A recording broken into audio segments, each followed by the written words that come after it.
Oi. Glória a Deus. Meus amados irmãos, nós vamos agora ouvir a palavra de Deus, mas antes eu quero apresentar também a irmã Sandra. Mora ali bem pertinho do irmão Edivan. É crente, fica de pé. Onde está ela? Muito bem, ali está. Vamos dizer para ela, seja bem-vinda em nome de Jesus. E agora conosco o presbítero João Ribeiro, ali, que trabalha para Jesus na Parque dos Eucaliptos. Hoje ele foi convidado para estar conosco, para nos trazer uma palavra. Quantos desejam continuar ouvindo Deus falar? Aleluia.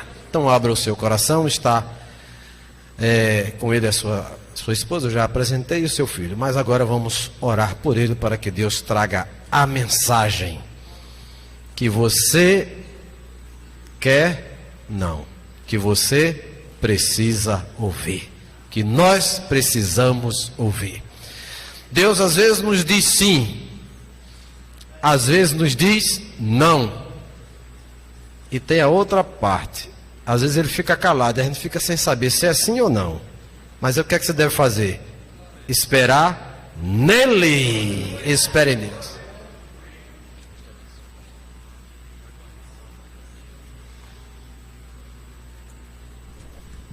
Nós cumprimentamos a amada igreja com a paz do Senhor. Para nós é motivo de alegria estarmos aqui reunidos na casa do Senhor, para juntos prestarmos o nosso culto de adoração a Deus, àquele que é digno de receber toda a honra, toda a glória, todo louvor e toda adoração. Nós agradecemos a Deus por esta oportunidade que o Senhor nos concede. Também agradecer a confiança do pastor Joaci, seus demais companheiros, revendo alguns dos irmãos aqui, amigos, nosso irmão Edivan, nosso irmão Wagner, os demais irmãos do ministério. E também eu não estou sozinho, porque o Coro do Eucalipto está aqui junto comigo, acredito, né, irmãos? Então nos ajude em oração, para que o Senhor possa, no abrir na nossa boca, falar aquilo que o Espírito Santo de Deus, que sopra onde quer, possa transmitir uma mensagem que venha cumprir os desígnios de Deus para as nossas vidas. Amém, irmãos? Abramos nossas Bíblias no Evangelho de Jesus Cristo, conforme escreveu Mateus no capítulo de número 9, a partir do versículo de número 35. Mateus capítulo número 9, versículo número 35. Hoje, culto de adoração a Deus, com a participação do Departamento de Missões, né? Culto de Missões. Então nós vamos falar e vamos meditar em alguns versículos que tratam da obra missionária que o Senhor Jesus Cristo designou para nós. Os irmãos acharam, amém? Leamos alguns versículos, diz assim a palavra do Senhor: E percorria Jesus todas as cidades e aldeias, ensinando nas sinagogas e pregando o evangelho do reino, e curando todas as enfermidades e moléstias entre o povo. E vendo a multidão, teve grande compaixão deles, porque andavam desgarrados e errantes, como ovelha que não tem pastor. Então disse Jesus aos seus discípulos: A seara é realmente grande, mas poucos são os ceifeiros. Rogai, pois, ao Senhor da seara, que envie ceifeiros para a sua seara. Meus amados irmãos, inicialmente esse trecho fala que Jesus percorria todos os lugares que ele poderia alcançar. Em Mateus, no capítulo 4, versículo 23, cumprindo a primeira metade do ministério dele, diz que Jesus percorria toda a Galileia, cumprindo esse mesmo ministério tríplice de ensinar nas sinagogas, pregar o evangelho do reino e curar todas as enfermidades do povo. O ministério de Jesus se compunha dessas três colunas: ele ensinava, ele pregava e ele agia, trazendo curas e produzindo maravilhas e prodígios no meio do povo, confirmando a sua palavra. E é interessante notar, irmãos, que Jesus, fazendo isso, ele também foi além fronteiras. Certa ocasião ele subiu ao norte e foi para a região de Tiro e Sidom e queria como que descansar e não queria ver ninguém, mas chegou uma mulher sirofenícia clamando a Jesus.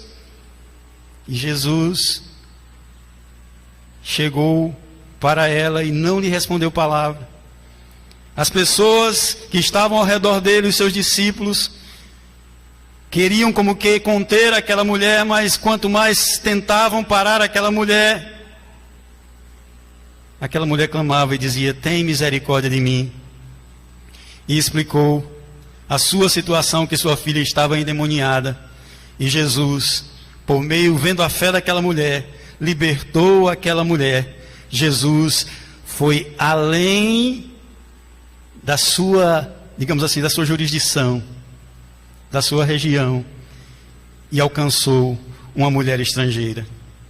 Jesus, em certa ocasião, também entrou por uma cidade, um lugar que os judeus não costumavam passar e contornavam aquela região de Samaria. E quando eles subiam ou desciam para Jerusalém, eles evitavam caminhar em território samaritano. E ele foi ali e cruzou aquelas fronteiras e alcançou uma mulher.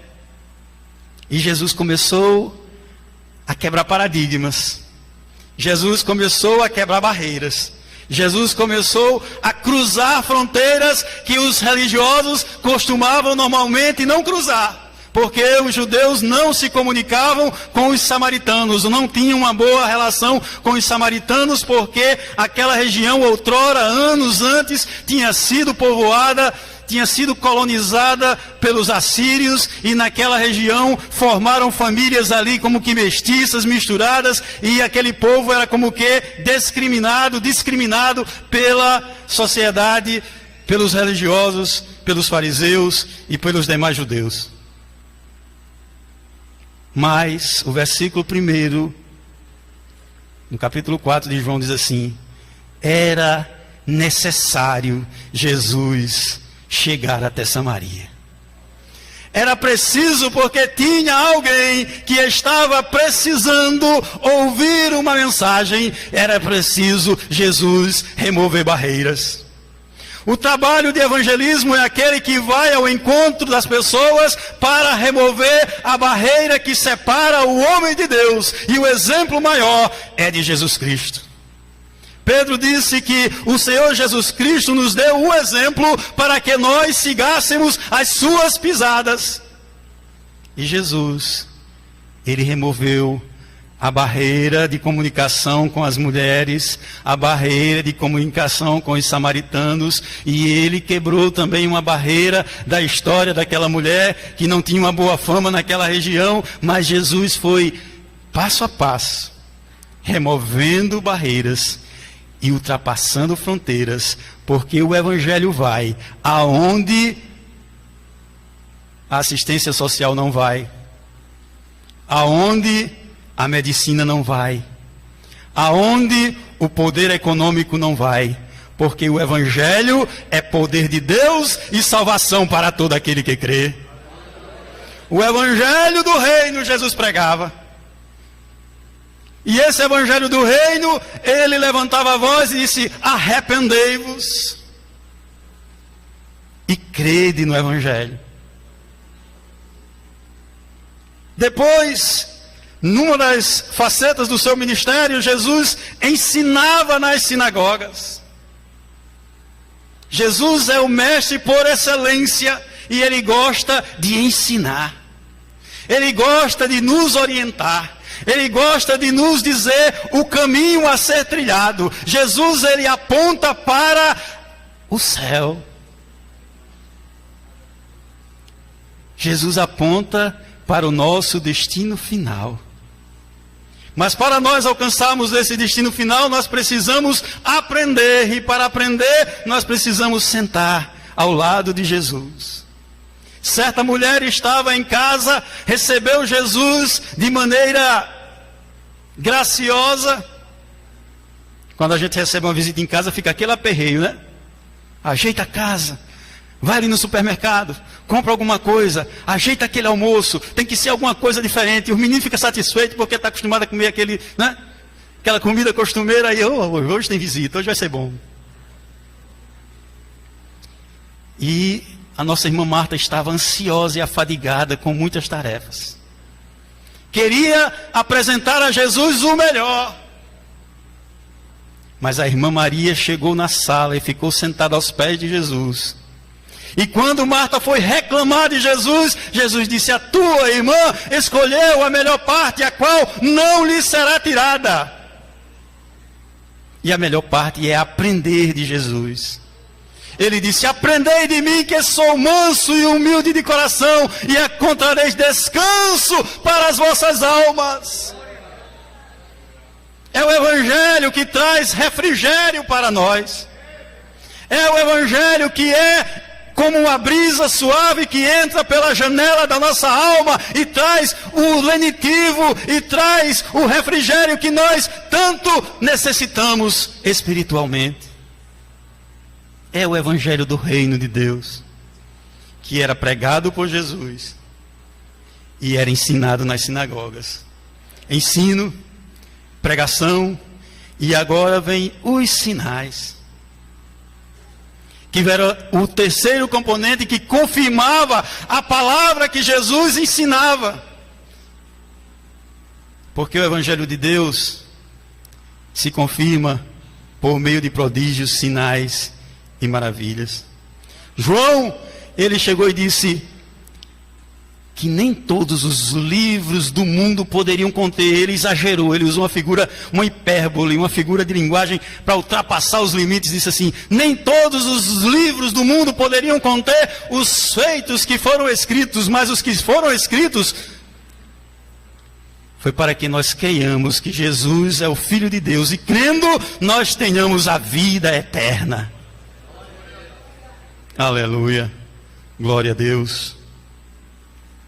E é interessante notar, irmãos, que Lucas, quando escreveu a um homem chamado Teófilo, ele fez um tratado, como se fosse uma pesquisa científica, e foi levantando, e foi entrevistando pessoas, e foi colhendo dados de pessoas que acompanharam Jesus em suas trajetórias, viram a Jesus, e ele relatou as coisas. É interessante notar que ele diz assim, que Jesus...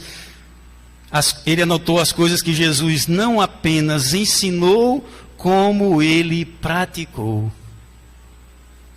O Evangelho, ele nos chama não apenas para nós aprendermos, mas aprendermos e vivenciarmos aquilo que nós aprendemos. Colocarmos em prática aquilo que nós aprendemos dele, como exercício de vida cristã.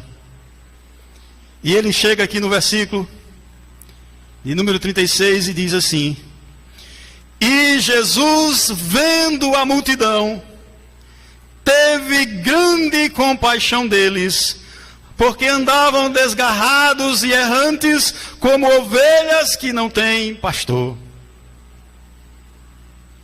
Em Isaías, no capítulo de número 53, diz a palavra de Deus que todos nós andávamos desgarrados como ovelhas, cada um se desviava pelo seu caminho, mas o Senhor fez cair sobre ele a iniquidade de nós todos. Ele foi oprimido, ele foi levado como ovelha muda ao matadouro, e como ovelha muda perante os seus tosquiadores, ele não abriu a sua boca. Jesus, ele cumpriu o seu ministério. E ele cumpriu porque ele via a multidão, e não era uma pequena multidão. Ele teve grande compaixão deles.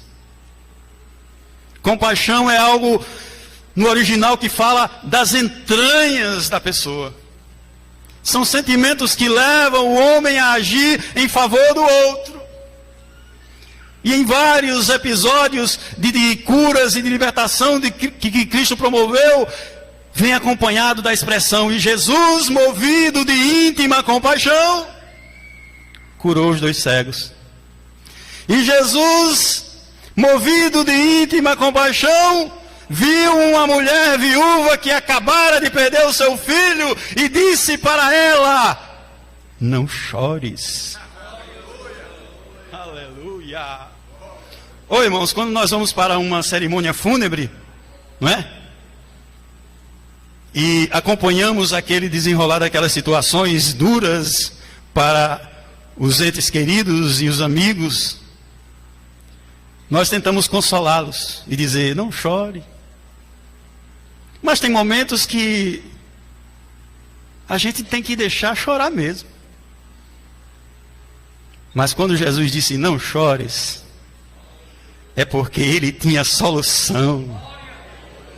Aleluia. Ele não disse não chores por uma questão de educação. Ele não falou não chores por uma questão, numa circunstância social. Ou por uma relação de amizade. Ele nem conhecia aquela mulher. Mas Jesus, movido de íntima compaixão, ele disse para aquela mulher, não chores, porque eu tenho a solução. Não chores porque eu vou fazer. E Jesus fez. Jesus ressuscitou aquele menino e entregou a sua mãe para a glória de Deus Pai. Aleluia. Glória a Deus. E o que move missões é a paixão pelas almas.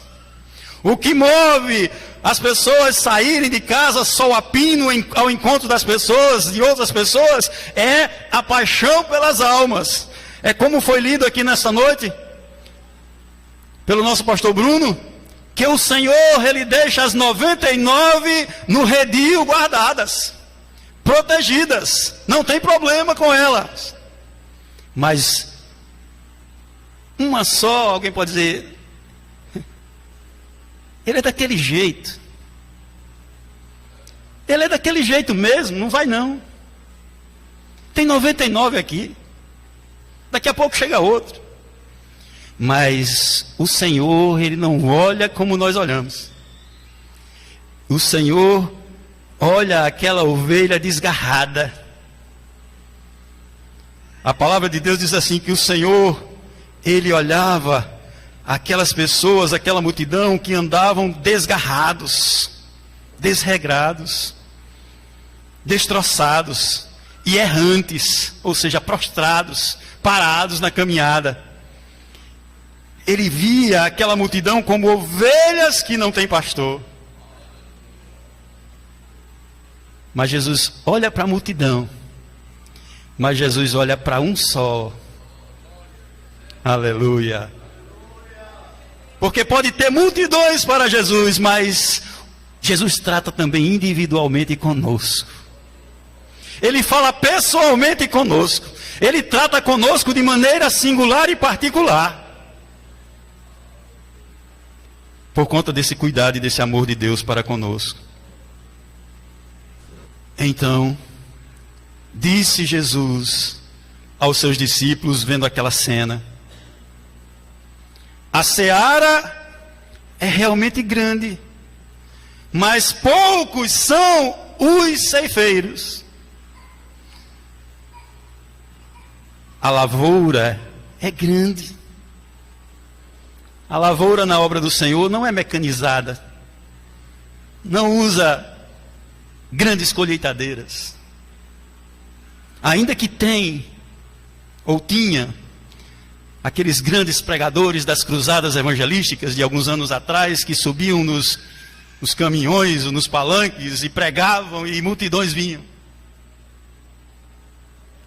Mas a seara continua sendo grande. Quantos milhões de pessoas habitam na terra? Milhões não, bilhões. São 7 bilhões que vivem na terra. Então a seara é realmente grande. E poucos são os ceifeiros, os colheitadores.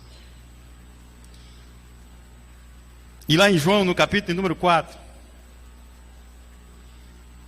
ele pregou para os samaritanos e depois falou para os seus discípulos e ele perguntou: vocês não dizem que faltam 4 meses para chegar a colheita? Não é a estimativa de vocês? de acordo com o tempo, de acordo com a agricultura? Vocês dizem que faltam 4 meses. Mas eu digo para vocês que os campos já estão brancos para a ceifa. Quando Jesus disse isso, ele mostra a questão da urgência na obra missionária. Na obra da evangelização, que não pode ser adiada, nem postergada, nem negligenciada. Daí Jesus dizer, olha, vocês dizem que faltam 4 meses, não é? Pois presta atenção. Os campos já estão brancos para a ceifa. Quantos jovens nossos não estão sendo tragados e mortos prematuramente por conta de que a sociedade e o meio em que ele vive, ou alguma coisa que levou ele a cometer algo, algum delito, alguma coisa, e esses jovens são tragados prematuramente? Campos brancos para a ceifa, que estão, frutos que estão caindo, que estão sendo desperdiçados, porque João Ribeiro não foi colher o fruto que o Senhor me chamou para ir. O fruto já está maduro, pronto para a ceifa. Mas Jesus diz assim, não se incomodem não. Eu vou dar uma receita para vocês começarem a fazer essa colheita. Eu vou dar a ferramenta necessária para vocês iniciarem esse trabalho. Sabe qual é o primeiro passo? Rogai ao Senhor da seara para que envie obreiros para a sua seara. Missão começa com oração. E oração não é emoji do Zap que a gente, irmão, ore por mim, aí você manda aquela mãozinha e está tudo certo. Não está nada certo. Mãozinha de emoji não resolve o problema do irmão, não. Ele está precisando de oração. Ele está precisando que você dobre os seus joelhos pela madrugada e ore por ele. Roguem ao Senhor da seara. Rogar é suplicar, é implorar, é gemer, é chorar, é clamar ao Senhor da seara, ao dono do campo, ao dono das almas, para que ele envie obreiros para a sua seara. E esse enviar não é, no original não é assim, por favor, irmão, dava para você ir? Ô irmão, será que o senhor dava, domingo, depois lá do seu almoço e do seu cochilo, sair para evangelizar? Depois eu pago o seu lanche. Não. Esse enviar é pegar com força e colocar na obra.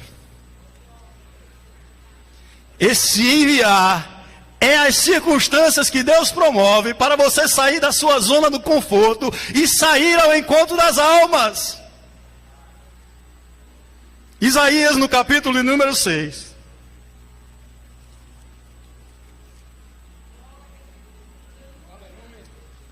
Fala de um encontro que Isaías teve com Deus, e eu acredito que foi no momento de oração. No ano em que morreu o rei Uzias, eu vi o Senhor assentado sobre um alto e sublime trono. E ele via os serafins que estavam ao seu redor. E eles clamavam uns para os outros, dizendo, Santo, Santo, Santo, Santo é o Senhor, toda a terra está cheia da sua glória. E os umbrais das portas se moviam com a voz daquele que clamava. Então disse Isaías, ai de mim, que estou perecendo, porque eu sou um homem de lábios impuros. Eu habito no meio de um povo de impuros lábios, e os meus olhos viram o Rei, o Senhor dos exércitos. Isaías, ele vai orar. E quando ele começa a orar e começa a buscar ao Senhor, Deus se revela de maneira extraordinária para ele. Ele vê a glória dos céus abertas e vê os anjos adorando ao Senhor e clamando aquele que é digno de adoração e dizendo que ele era santo, que ele é santo, santo, santo. Isaías não conteve e olhou para si. E quando ele olhou para si, ele identificou uma barreira que poderia impedir a comunhão dele com Deus. A palavra de Deus diz também em Isaías que o braço do Senhor não está encolhido para que não possa ser estendido, para que não possa socorrer. E seus ouvidos não estão agravados, ou seja, não estão tapados, fechados para não poder ouvir. Mas as vossas iniquidades fazem divisão entre vós e o vosso Deus. Naquele momento Isaías olhou para Deus e na glória de Deus e na luz de Deus, esclarecendo a sua mente e a sua condição, ele identificou que os seus lábios estavam impuros.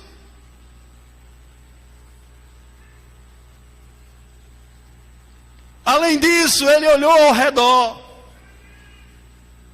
Ele olhou para a sociedade que estava em volta e disse: eu estou na mesma situação que o povo está.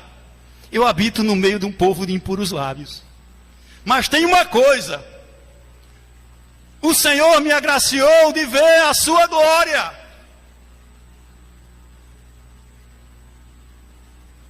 E ele disse: os meus olhos viram o Senhor dos Exércitos. E quando a gente vê o Senhor dos Exércitos, tudo clareia. Oh, irmãos, quando nós não sabemos o que fazer, como disse o pastor Joaci, quando nós não temos resposta, é preciso buscar, procurar o interruptor da oração para acender, para iluminar, para clarear, para a gente achar as coisas onde estão, para, se por acaso estiverem fora do lugar, voltarem ao lugar. Estava fora do lugar os lábios de Isaías, que eram impuros. Ele morava, habitava em um meio de uma sociedade de impuros lábios. Mas tem uma coisa: o Senhor acendeu o refletor da sua glória e ele viu a glória do Senhor. E quando ele viu a glória do Senhor,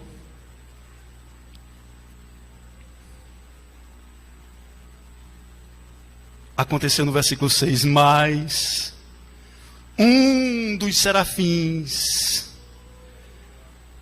voou.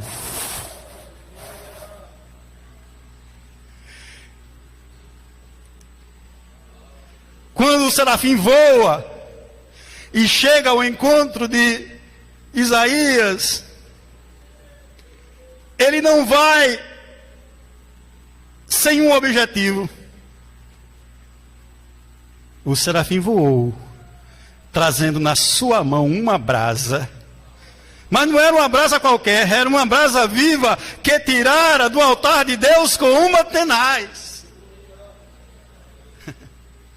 Oh, irmãos, como é bom quando o Senhor manda a porção para nós lá de cima. O povo de Israel queria comer os alhos, as cebolas, as comidas dos egípcios, mas o Senhor disse: alto lá, não se preocupem, porque eu vou mandar algo diferente para vocês, porque o povo de Deus é diferente e se alimenta de algo diferente. E o Senhor mandava porções de maná.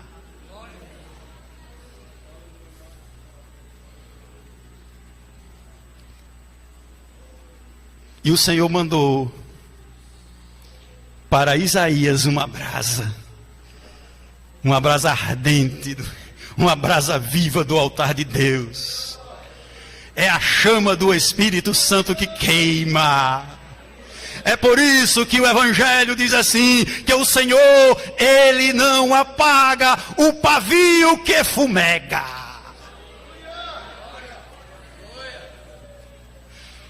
O camarada está só pela misericórdia. Ele entrou na igreja rebocado pelo Espírito Santo. Mas o Espírito Santo trouxe ele para que o vento do Espírito que sopra onde quer, soprar naquela vida, para abanar naquela vida e reacender a chama no seu coração. Veio a brasa do altar. Aleluia. Não é fogo estranho como Ofni e Finéias levaram para o Senhor e acabaram sendo fulminados.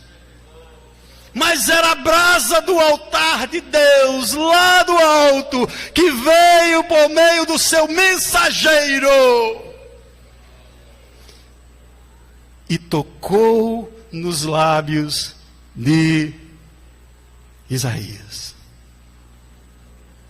E o efeito foi imediato.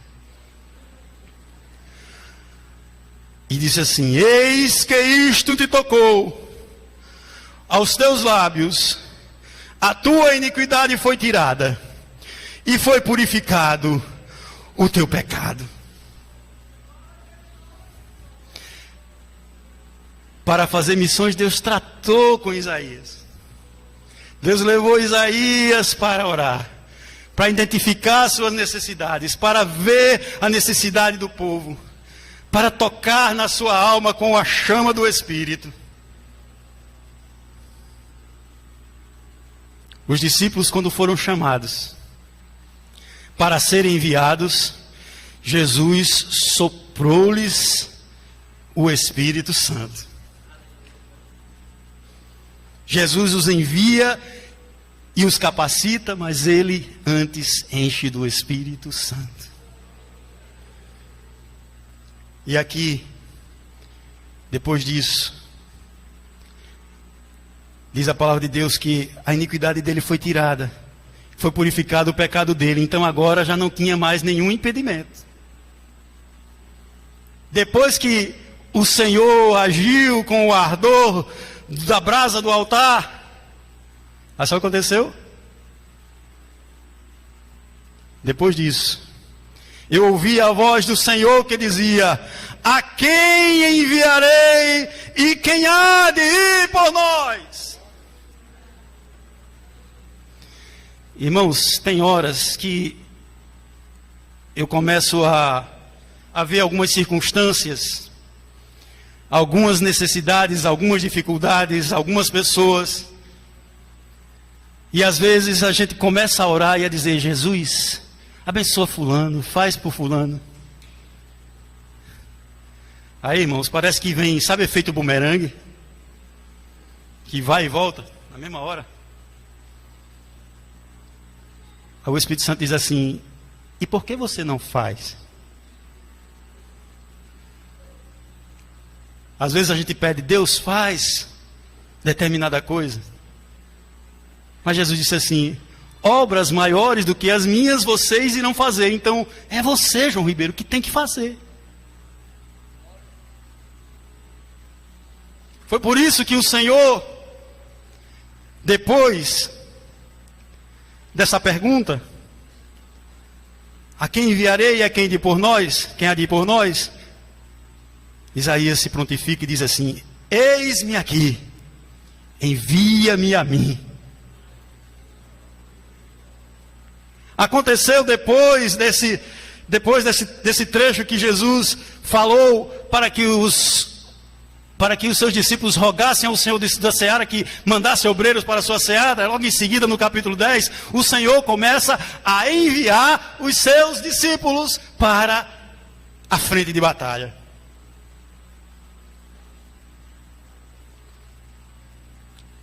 E João, em duas ocasiões, no capítulo 17 e no capítulo 20, ele diz assim: assim como o Pai me enviou, eu vos envio a vós. Já imaginou? Da mesma maneira que Deus envia, e no original é como se fosse o termo usado para apóstolo, separado com uma missão e enviado com uma missão. Da mesma maneira que Deus enviou o seu Filho para aqui na terra fazer a sua obra, ele nos comissiona. Lá no Ide, em Marcos capítulo 16, versículo 15, em Mateus 28, no versículo final. Ide por todo mundo e pregai o evangelho a toda criatura. E ele manda 2 a 2. E as implicações desse Ide são muitas. Ele começa a dizer, olha, não tenham alforjes, não acumulem bens, vão andando. Fiquem onde alguém lhe repousar, der repouso. E aí, eles iam andando, e Jesus ia fazendo a obra, não é? O Espírito Santo ia fazendo a obra neles, que eles estavam comissionados, e quando eles voltavam para Jesus para trazer as boas novas, ô irmão, sabe por quê? Porque a gente só vai ver prodígios e maravilhas e sinais se nós sairmos para o campo que começa além dessa porta. Aí a gente vai começar a ver. Ainda que o Senhor, pela sua misericórdia, promova movimentos de avivamento na casa do Senhor e traga também esse mover de tal maneira que ocorra um mover pentecostal em nosso meio. Mas o Ide de Jesus, a Bíblia Sagrada diz assim, que estes sinais seguirão aos que crerem em meu nome. Expulsarão demônios, curarão enfermos. E para nós encerrarmos, quando os discípulos foram, sem algo que lhe prendesse, eles voltaram. E quando eles voltaram, eles trouxeram novidades, eles ficavam assim, usando uma expressão bem popular, ficaram abestalhados. E disseram um relatório para Jesus, Senhor, até os demônios se nos submetem.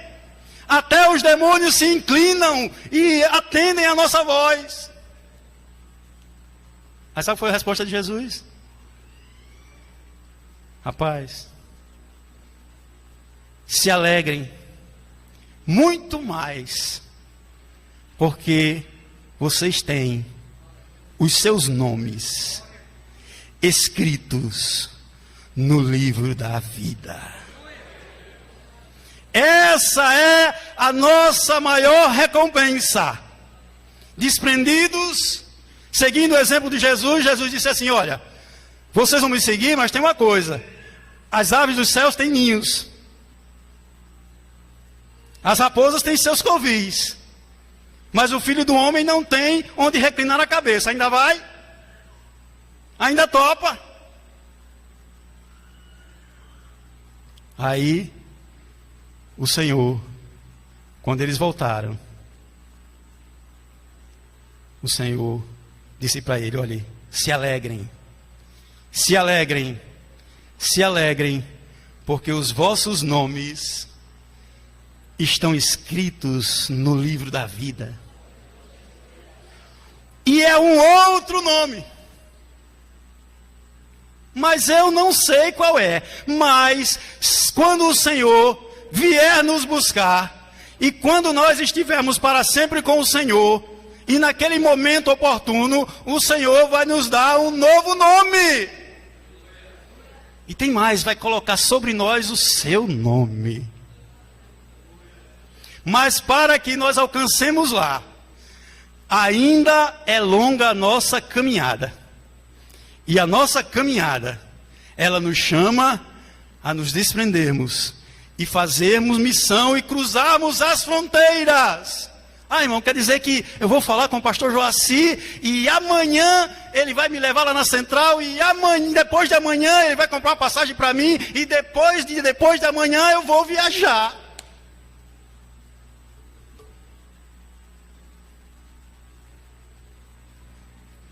O Senhor disse assim, ser-me-eis minhas testemunhas, tanto em Jerusalém, quanto em Samaria, e até aos confins da terra. É uma questão de simultaneidade, não é uma sequência, primeiro aqui, depois ali, depois acolá. Tem uns que são chamados e vão lá para o fim do mundo. Mas nós temos fronteiras aqui para cruzar. Jesus cruzou fronteiras de samaritanos, de mulher sirofenícia, e nós temos fronteiras. Quer ver uma fronteira? A cama de dormir. O cônjuge é crente e o outro não é. Uma fronteira. Milímetros de distância. O vizinho do lado. O colega de trabalho. São várias e várias fronteiras que nós podemos enumerar. Mas nós deixamos aqui a palavra que Jesus Cristo disse: ser-me-eis minhas testemunhas, tanto aqui em Candelária, quanto em Eucaliptos, ou em Natal, ou em Japecanga, ou nos Estados Unidos. Irmãos, os jovens cantaram ali, deu vontade de nascer na América. Aquele hino é de igreja americana, não é? Deve ser uma versão, né? Não é? Pronto. Rapaz, deu vontade de ter nascido lá, mas o vento que sopra onde quer nos soprou para estarmos aqui ouvindo essas coisas e também sendo chamados para cruzarmos as nossas fronteiras. Cruze a sua fronteira. É a sua, não é a do irmão, não. Ah, não, mas irmão, bota irmão fulano. Aí o coitado do irmão do departamento de missões fica fazendo missões em Candelária todinha, ele mais 3 ou 4 ou 5 ou 10. Cruze a sua própria fronteira. E que Deus o abençoe.